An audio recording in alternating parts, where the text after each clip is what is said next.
Assalamualaikum warahmatullahi wabarakatuh. Alhamdulillahi rabbil alamin. Allahumma shalli ala sayyidina Muhammad wa ala ali sayyidina Muhammad. Kali ini saya buatkan video dengan tema mengajarkan mendapat dosa jariah tanpa disadari.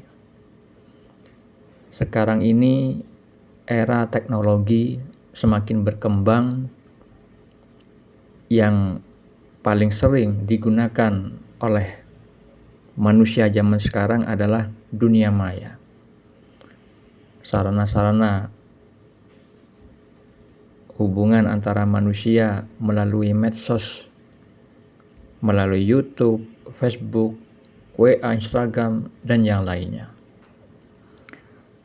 Namun banyak sekali saudara-saudara kita yang beragama Islam lalai dari mengingat bahwa Allah itu akan memintai pertanggungjawaban atas semua perbuatan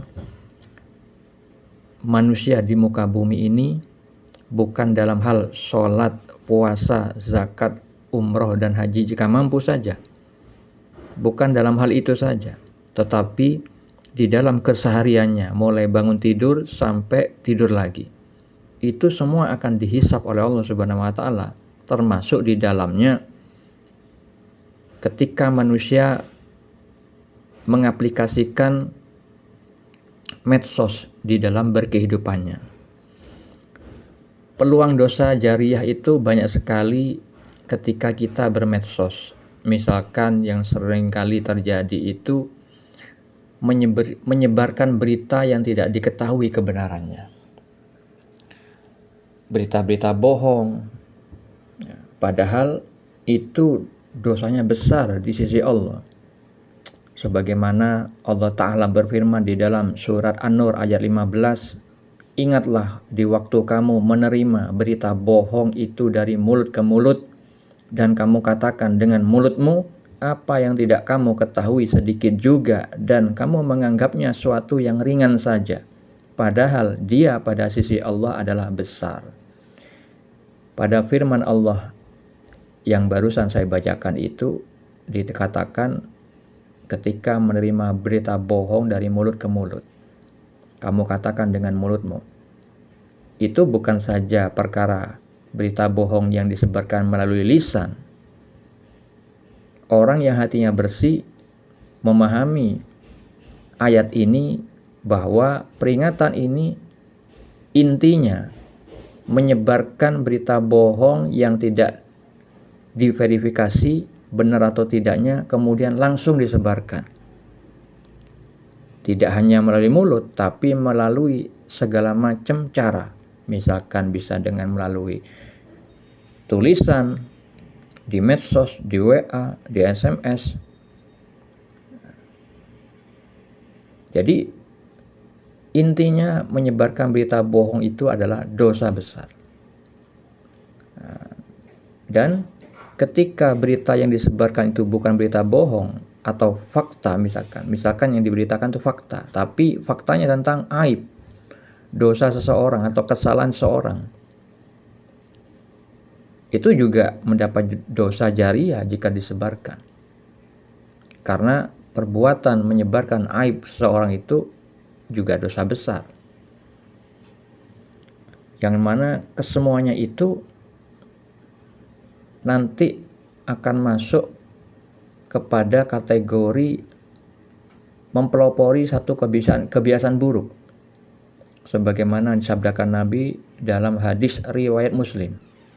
Beliau bersabda, siapa yang mempelopori satu kebiasaan yang buruk dalam Islam, maka dia mendapatkan dosa keburukan itu dan dosa setiap orang yang melakukan keburukan itu karena ulahnya, tanpa dikurangi sedikit pun dosa mereka.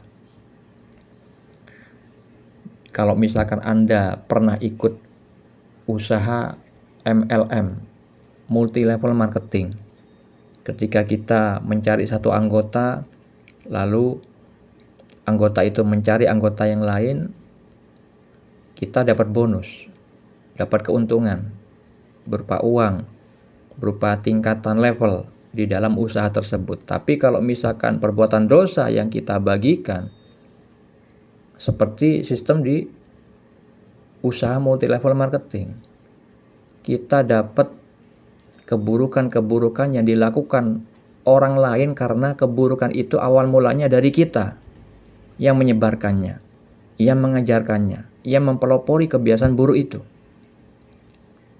Jadi dosa-dosa 1.000 orang, 1 juta orang yang menyebarkan di medsos itu gara-gara kita, maka dosa kita pasti mendapat sejumlah orang yang menyebarkan keburukan itu. Tidak dikurangi sedikit pun dosa kita. Walaupun kita ini mati. Sudah mati, ternyata berita keburukan itu, entah itu membuka aibnya orang, entah itu berita hoax atau berita bohong. Kita di saat sudah mati tidak beramal, malah dapat panen dosa. Bayangkan, bagaimana kita bisa menahan datangnya dosa-dosa itu kalau tidak dari Allah Subhanahu wa Ta'ala yang bisa mencegahnya. Tapi karena kita sudah wafat misalkan, kita tidak mungkin bisa taubatan nasuha lagi, tidak bisa mengimbangi perbuatan amal soleh, yang mana amal soleh itu bisa menghapuskan dosa-dosa itu, tidak akan bisa lagi. Nah, ini bahayanya yang tidak disadari banyak orang. Bukan hanya menyebarkan berita bohong, misalkan kebiasaan buruk di dalam berkehidupan pacaran. Anak-anak muda memperlihatkan di YouTube-nya pacaran atau menyebarkan tata cara memelet seseorang dengan cara pergi ke dukun, mengajarkan kesyirikan, atau bisa juga mengajarkan tentang penglaris agar usaha warung atau dagangan itu lancar dengan mencari bantuan dari jin, kodam jin, melalui dukun-dukun. Yang dimaksud dukun ini yang bekerja sama dengan jin, dengan setan, bukan dukun pijet, karena di desa itu ada tukang pijet tapi diistilahkan dengan dukun pijet. Sebenarnya tukang pijet, tidak bekerja sama dengan setan. Itu perkecualian. Dukun yang saya maksud itu adalah dukun yang bekerja sama dengan jin-jin kafir, jin-jin yang melakukan perbuatan buruk, perbuatan syirik, mempersekutukan Allah. Hal itu tidak akan diampuni oleh Allah Subhanahu wa Ta'ala kecuali dia sudah taubatan nasuha dan Allah mengampuni. Nah, jika tidak, bahaya. Dosanya nggak main-main, masuk neraka jahanam. Kebiasaan buruk yang lain, kalau wanita membuka aurat, memakai kerudung tidak sesuai dengan syariat Islam, tidak sesuai dengan peraturan Islam, rambut diperlihatkan, hanya sekedar diselempangkan, alisnya dikerik, lalu dikasih pensil pewarna agar alisnya terlihat indah di muka orang lain. Padahal di dalam syariat Islam nggak boleh berhias itu di muka umum. Ada juga yang mengajarkan tentang operasi plastik. Badan-badan yang memang misalkan kurang bagus, kendor, lalu dioperasi plastik. Hidungnya pesek, dioperasi plastik. Mengajarkan, memberitahu tempatnya di mana, misalkan di Korea atau di mana. Nah, ini berbahaya. Mereka tidak tahu mereka akan mendapatkan dosa jariah atas tolong-menolong berbuat maksiat. Memberitahu alamat di mana operasi plastik memang tujuannya untuk mempercantik, memperganteng wajah seorang. Nah, ini berbahaya. Jadi jangan sampai kita itu lalai atas hal yang banyak diremehkan oleh orang-orang yang awam tentang syariat Allah ini. Hidup kita hanya sekali, saudara-saudariku. Perbuatan kita pasti akan dimintai pertanggungjawaban. Baik itu penglihatan, pendengaran, ucapan, bahkan lintasan di hati kita. Hati-hati, jangan sampai kita mendapat dosa jariah tanpa disadari. Semoga bermanfaat. Assalamualaikum warahmatullahi wabarakatuh.